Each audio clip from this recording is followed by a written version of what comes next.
So we continue our discussion on general principles of laboratory diagnosis. Now that we've reviewed direct examination approaches that are mostly microscopy based, let's now look into methods, tools, and approaches, overall techniques for culture isolation and pathogen identification. So we're already introduced to the concept of growth-dependent or culture-dependent diagnostic methods. So the idea is we must be able to replicate the existence of the microbe in controlled conditions in the CML, in the clinical microlab. So culture and isolation identification, culturing, isolation, and identification are things that are interrelated with each other. So from your solid agar, where you try to subculture whatever you got from the clinical specimen, and after being able to get a pure culture or isolate a pure culture, then you can start with identifying or applying methods to identify the species. Okay, so there are different types of culture media that can be used. In general, we divide them into categories.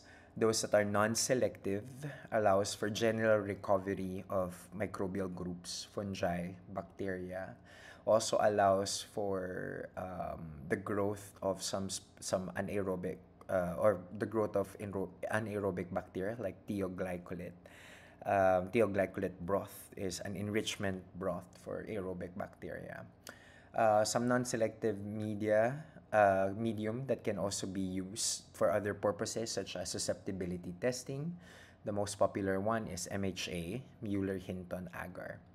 And we have selective differential media, which, as a term or as a description suggests, are used if you want to exclude microbes from growing in your a group of microbes that from growing in your isolation panel or in your isolation workflow.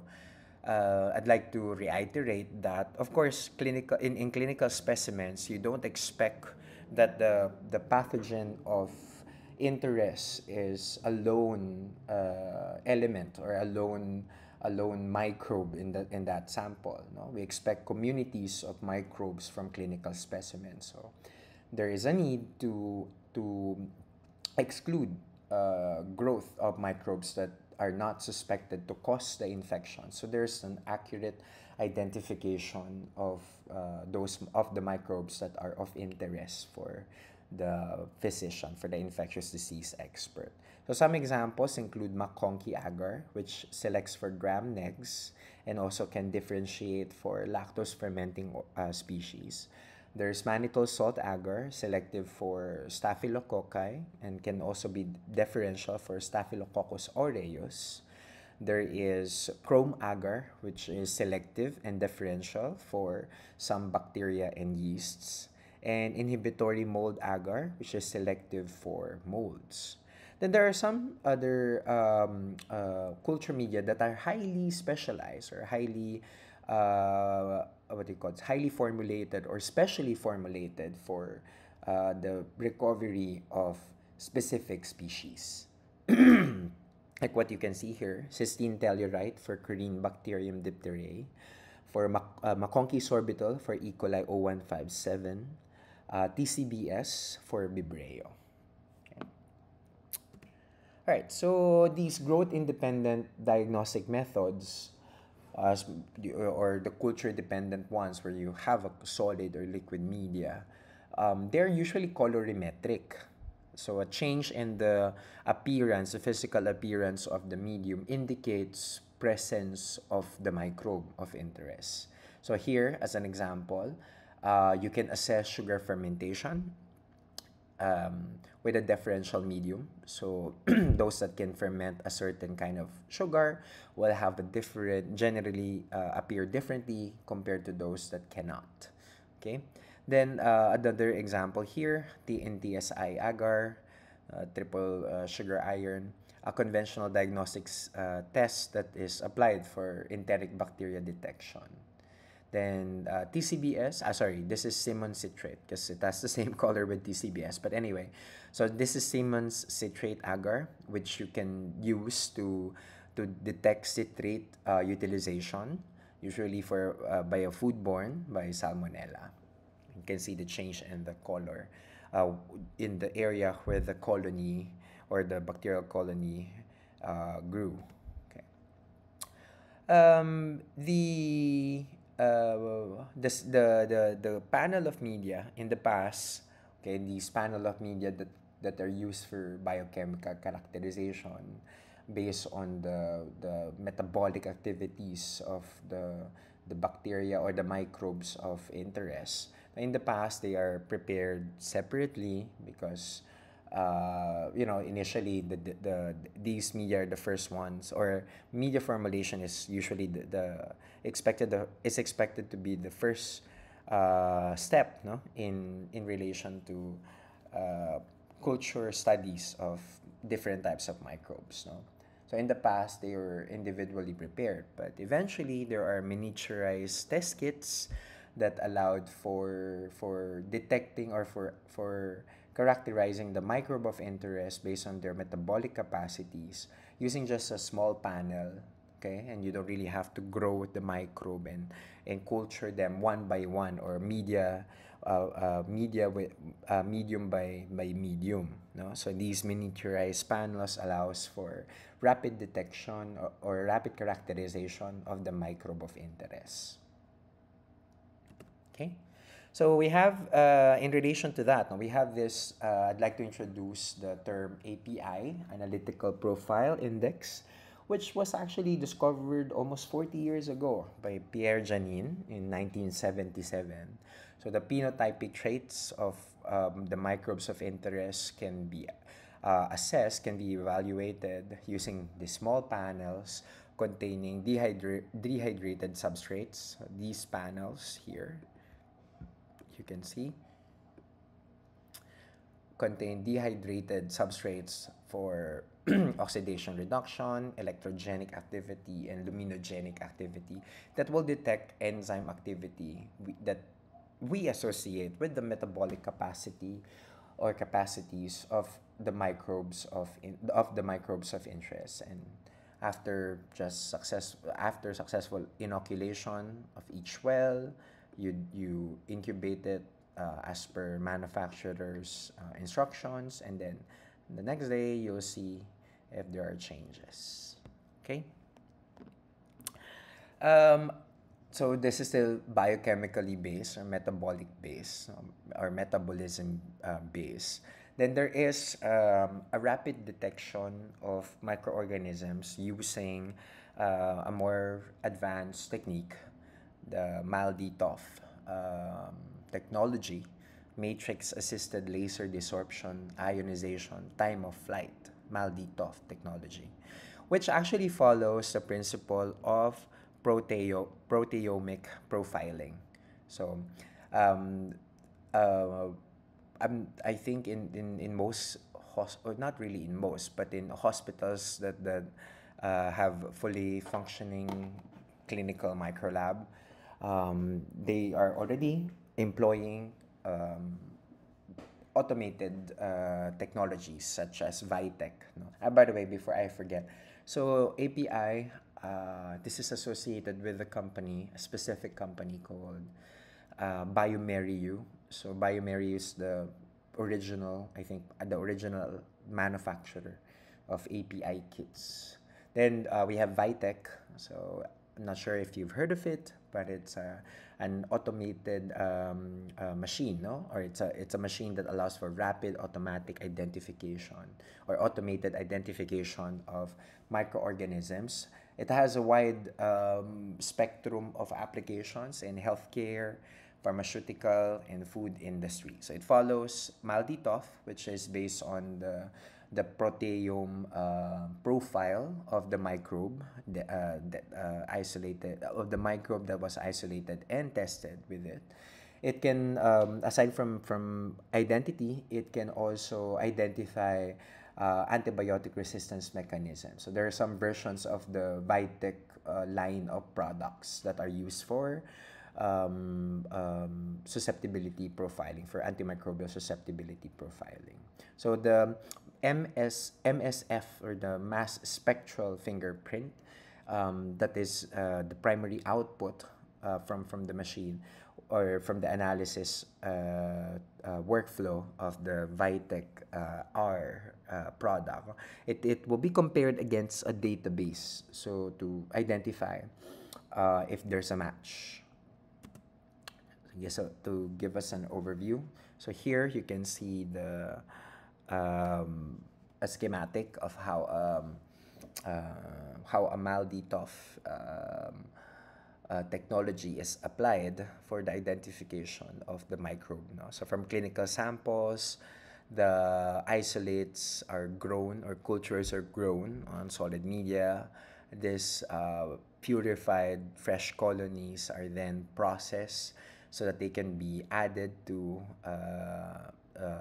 the wells, and these wells will be put inside the Malditoff unit, okay, and essentially what's being profiled by the machine is the spectrum of a spectrum of proteins that are detectable from the process culture. And these, when they're plotted, all the detected proteins are plotted, it will develop a unique, no? It will have a unique mass spectral fingerprint that is shown here. And this mass spectral fingerprint will be compared, or will be run against a database. And that will give us, after running against a database, that will give us results on the potential identities of the microbe that you just profiled in terms of its proteome. Okay? So I won't really discuss the basics of the technology, because I'm also not very familiar about it, but the general idea is the machine, the Malditoff apparatus, will capture the mass spec the protein spectral fingerprint, no, of the microbe, of the microbe from the fresh colony, and it will be compared against the database. So because of that, no, or since it's part of the workflow, there's a comparison aspect in the workflow. The identities that are given, or the potential identities churned out by the analysis, will be dependent on the accuracy and the diversity of the database. So if there's lesser data, the results of the identification may not be that accurate. So it's important that the database is well equipped, is as much as possible thorough, so identification will be accurate. Okay. Then we have growth-independent methods, the immunological methods, which I have already mentioned or discussed last meeting. So let's take a look at them one by one. Okay, so this is a general table showing or summarizing the key purposes of the different immunologic techniques and what specimens can be applicable. So just have a look of this table, and just familiarize ourselves with the functions, or with the, sorry, not functions, but the key purposes. So we'll discuss the culture-independent immunological methods one by one.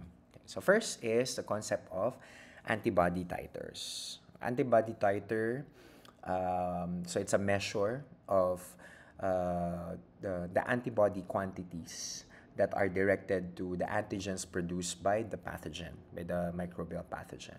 Okay, so titer is defined as the highest dilution of serum at which an antigen-antibody reaction is observed. Okay, so take note, that it is the inverse of the greatest dilution of a patient's serum that will have activity, that will still have activity in one of the immunoassays. So to give an illustration, if an individual is infected with a suspected pathogen, the immune response, no, in the case, the antibody titer that's being quantified to that pathogen should become elevated. And if there's no pathogen, then we don't expect the antibody quantities, the antibody titer to be elevated. No? So during acute stages of the infection, the antibody titer is usually low, generally low, and it will rise during the course of infection. So here you can see as an example, we have HIV. So in asymptomatic phases, the viral load may drop at less than 10 to the 2 genome copies per ml, or to even undetectable levels, like, very, very, very low levels. So here you can see, no, for acute phase, during the acute phase, the viral load, okay, is actually, you can see the viral load is gaining, it's gaining, what do you call this, or is about to peak later on, no, or is about to peak as time passes by. So here, at day 11 post HIV RNA infection or HIV infection, day 11, that can already be detectable, no, yung at succeeding weeks, no. Then after 2 weeks, HIV DNA can be found in the blood lymphocytes already. And antibody titer is low during acute stage of the infection, and it will definitely increase as the infection proceeds. Okay? So this is the figure is what showing us the usual or the natural course of HIV infection if it is untreated. Okay. Then, so now that we've covered, so in general, or to sum it up, no, for antibody titers, you expect antibody quantities to increase from acute phase of the infection up, okay, to the period of illness, and then during as the patient convalesces or recuperates, yeah, you expect antibody titer to be high. Right. And then another immunologic method is agglutination, which is just a reaction between antibody and particle-bound antigen, okay, which will appear as clumping. So from 1 to 2, you can see in 2 there is clumping that manifests the antibody antigen reaction. No? Usually, you use latex beads that are coated with antibodies to see, no, if and these antibodies are specific to, they're pathogen specific, or they're specific to a pathogen antigen. Okay, so in this figure, you see latex bead agglutination test, an LAT for Staphylococcus aureus. So panel 1 is a negative control, okay, uniform coloration of the suspended latex beads coated with antibodies to protein A of Staph aureus. Um, and then for panel 2, it shows the same suspension after a loop-full of material from a bacterial colony was mixed into the suspension. So the bright red clumps indicate positive agglutination, identifying the bacterial colony as Staphylococcus aureus. So here is a visualization of what happens. Okay, so we have antigen-coated latex particles. So the latex particles, the beads, right? So the antigen is bound to it. The patient serum can be added, right? And once the patient serum is added, antigen-antibody binding and precipitation happens. So the antibody, the letter Y, represented in this figure, allows for connection of the beads, forming clumping, as indicated here. There's a positive result, shows clumping unlike in a negative result or a negative control. Okay? Then we also have immunofluorescence techniques. So here, no, in this set of approaches, antibodies containing conjugated or combined with fluorescent dyes are used to detect antigens on intact cells. Okay, so direct antibody with fluorescent dye will link with the target antigen. Indirect type, non-fluorescent antibody links with the target antigen, and the fluorescent antibody will link with the non-fluorescent antibody. So there's a set of or a sequence of reactions for fluorescence to appear, and we use a special microscope to appreciate immunofluorescence. Okay, so again to divide it, we have direct and indirect immunofluorescence. Okay. So in direct immunofluorescence, the antibodies are conjugated with the fluorescent dye. In indirect, the antibodies are not conjugated with the fluorescent dye, okay? But once it links to the target antigen, the additional fluorescent antibodies will react with those non-fluorescent antibodies or will bind with those non-fluorescent antibodies, and that will give off the fluorescence or the fluoresce that we can appreciate after examining the specimen in a fluorescence microscope or in a fluorescent microscope. Sorry, fluorescence microscope is the correct term. Right, so here you can see some visuals. Then we have ELISA, enzyme link immunosorbent assay.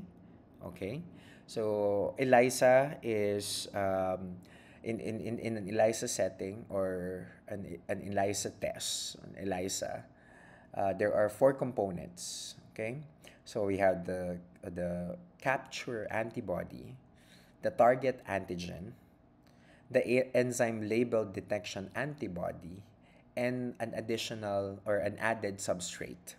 Okay, so the enzyme, to explain these four components, how they interplay. So let's take a look at how they interplay. So enzyme is covalently attached to an antigen or an antibody molecule that will create or that will serve as an immunological tool for detecting the target antigen. Okay, so enzymes typically bound to antigen or the antibody can be peroxidase, alkaline phosphatase, galactosidases, and all of these enzymes can interact with their specific substrates to form colored reaction products that can be detected even in very low amounts. Okay, so to have some additional visuals.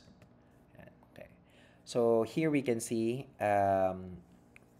antigens binding to the or immobilized to a surface, and these antigens will now will be conjugated with antibody enzymes. Okay, with the antibody enzyme complex. So the antibody enzyme complex is specific to that antigen, so particularly the antibody at the Y colored or the green colored Y-shaped structure here. That's the antibody, and then the purple one is the enzyme. So, and this is your target antigen. Okay, so once the target antigen has been immobilized on the surface of your test panel, so the antibody enzyme conjugate will attach to it, right? And then the substrate is added, okay, and enzyme interaction creates color change detection. So the change in color once the substrate is added to the panel is detected as a positive result. Okay, so some types or some examples of ELISA include direct and indirect types. So direct ELISA detects pathogen antigen, and it uses an enzyme-labeled pathogen-specific antibody. Okay.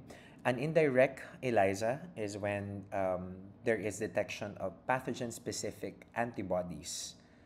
Okay, so we were now looking at antibodies that are produced against a pathogen, and it uses the opposite, an enzyme-labeled antibody directed to pathogen-specific antibodies in patient samples. Okay. Let's have a visual here. So here, you have your solid panel where you immobilize the components. So antigen from the patient sample is represented by this hexagon shape. Okay, so once it's these antigens are bound to the solid solid phase component or the solid phase panel. Okay, once it's bound, then we have our enzyme labeled pathogen specific antibody that detects it, and then the enzyme will create color changes once the substrate is added. Then indirect, so we have the antibody from the patient sample, which is immobilized which is immobilized via the solid phase panel or to the solid phase panel, and then your um, enzyme labeled antibody directed to pathogen specific antibodies will be added. So these antibody enzyme conjugates will be binding to patient antibodies. And then also the colorimetric reaction is expected once substrate is added. Okay. Other types include we have the sandwich ELISA and combination. So sandwich ELISA detects pathogen-specific antibodies, also uses, not also, but it uses enzyme-labeled pathogen antigen. So for the case of sandwich ELISA, it's a pathogen antigen that is bound to the enzyme to detect antibodies, pathogen-specific antibodies. Then combination detects, the combination type detects pathogen-specific antibodies and antigen. So you have antibody or antigen from the patient sample, and the corresponding immunological tool depends, of course, is the opposite. Like for the case of an antibody from the patient sample, the immunological tool to detect it is, of course, an antigen bound to the enzyme. If it's an antigen that we're trying to detect, the tool is the antibody bound to the enzyme. Okay? So here you can see what the panel will look like, an ELISA panel on a 96-well plate, which is developed using horseradish peroxidase secondary antibody and the colorimetric substrate TMB, tetramethylbenzidine, which reacts with HRP. So the color change of turns to blue. So the panel with no color change, mababa, or there's potentially no detected pathogen specific antigen or antibody. Okay. All right. So to sum it up, the immunological methods addition or actually to add on the addition on the immunological methods, there are also other tools, clinical approaches that are applied, such as southern and northern blotting on sequences of DNA and RNA. There's also restriction fragment length polymorphism. Okay, there's DNA electrophoresis. There is PCR. Okay, um, SDS page for usually for proteins. So these molecular techniques, okay, they will be using or they use different types of biomolecules. Could be DNA, protein, RNA, okay. And there are several applicabilities or applications of these techniques.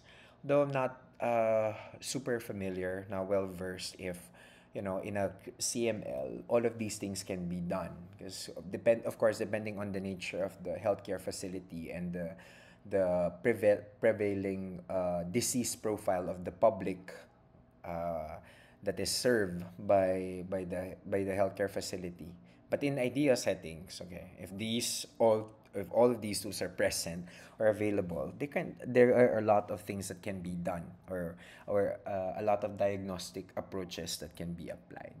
So To discuss more on nucleic acid amplification, so we have the general idea of it, which is examination of the I don't know, the nucleic acid material from the suspected infected person. You don't really have to grow the pathogen. You can just extract the DNA and then do biomarker analysis, amplification of target genes, and once a target gene is detected, then you can confirm presence, no, of the microbe. Can use for identification of multiple individual pathogens. Like if you use a nested type of approach where you amplify multiple genes at the same time in one run. Okay.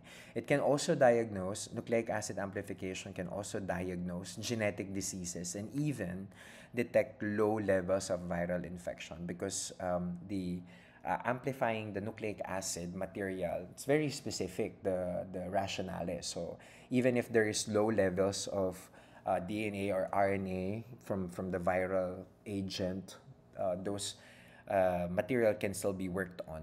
No? And basic components or elements.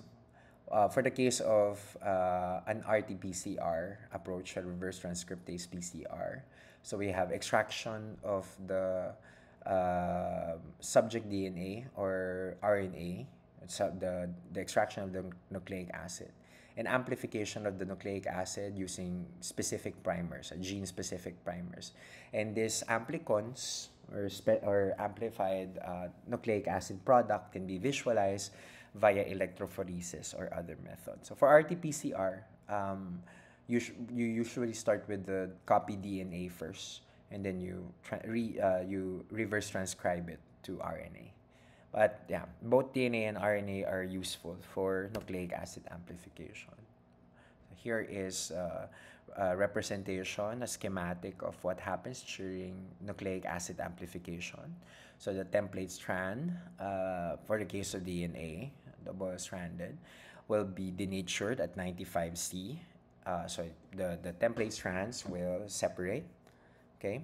Then elements are added. The primers, the polymerase enzyme, and the dinucleotides, or the DNTPs, the nucleotides rather.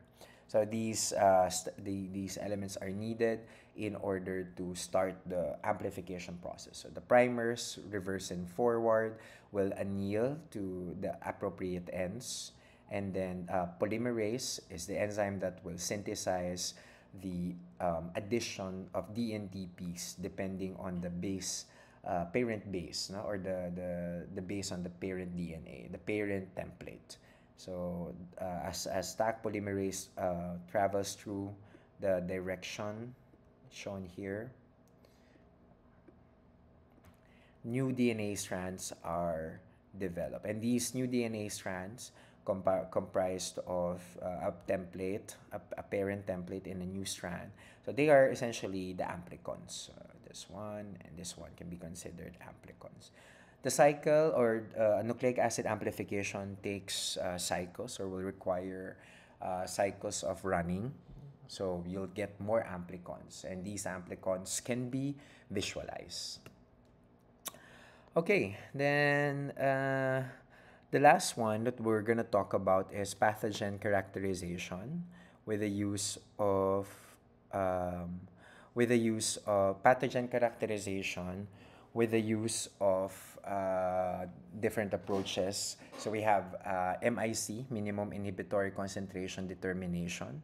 Okay, so determining the smallest amount of the agent needed to inhibit the growth of the test organism. So that's what we call the MIC. So we have a panel where broth dilution method is applied in a microtiter plate, and whatever the highest concentration of or whatever the lowest concentration of antibiotic that will still show inhibition, so that would be called the minimum inhibitory concentration. So the panels here with no growth, the ones that are clear, this one, inhibits the microbe. Okay. Then other example, we have other approaches. So this one is broth dilution method. So what do you call this? To visualize it, so you have different concentrations of the antibiotic: 0.25, zero point 0.5, 2, 4, and 8. And turbidity is the indication of growth. So as you can see, there's no turbidity or no bacterial growth at 2 micrograms per ml of the antibiotic. So meaning that is the MIC for this case. Okay. So here, let's say for example for 1 and 2, also the same thing. So where growth is absent, yeah, so this one is the MIC. This one you cannot because as it appears it still has growth, but somehow it's clear. So the MIC for panel number 2 or for row number 2 is this one. Okay. Then we also have Oxoid's MIC evaluator, MICE strips, following naman agar diffusion. So this susceptibility test, also called e-test, no? Very applicable for the use of different antibiotics. So the strip is antibiotic laden. I'm assuming for this case this is ciprofloxacin. Okay, and they're at different levels and concentrations of the antibiotic are waning out. Okay, so each strip laid on the laid on the inoculated plate before incubation, and then lowest constant and is calibrated usually in micrograms per ml, starting with lowest concentration from the center of the plate. Okay, the lowest concentration of antibiotic that will inhibit bacterial growth is the MIC value. So you can see that as long as there's a halo on the level, there is inhibition of growth. So whatever that value is, where there is where you can see or you can visualize inhibition, then you expect that's the lowest or the considered MIC. Okay. Then we also have, this is the last slide, I believe. Okay, I think, is it? Let's see. Nope. Yeah. So this is Vitek 2. So Vitek 2 is in the line of is one of the products under the Vitek line. So it's an automated antimicrobial susceptibility testing kit or machine. So it's a big thing. It's a big machine. You use it to detect antimicrobial susceptibility patterns of your isolate. Okay. So more, I think in food industry, the e-test is a popular one. That's in clinical settings, the broth dilution. But I believe most hospitals are already using Vitek, the Vitek antimicrobial susceptibility testing approach or instrument to automate their pathogen characterization. Okay. So that ends our discussion on module number 3.